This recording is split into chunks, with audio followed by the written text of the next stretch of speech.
Hello friends, now if you think that this is probably the best lawnmower in the world, and no, I don't work for Hater, or I'm not sponsored either, but look, over the fence, probably the best lawnmowers in the world.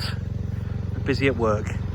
I don't know what breed they are actually, but they come into this field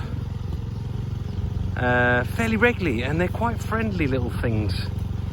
They've kind of been sort of socialised by us, the neighbours. This is where we live around here.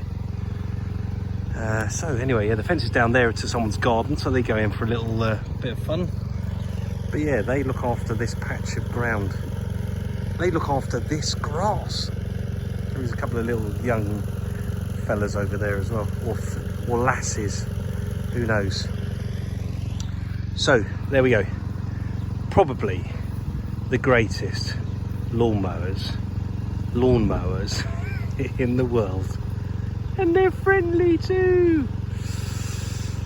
Right, anyway, back to the job. See you.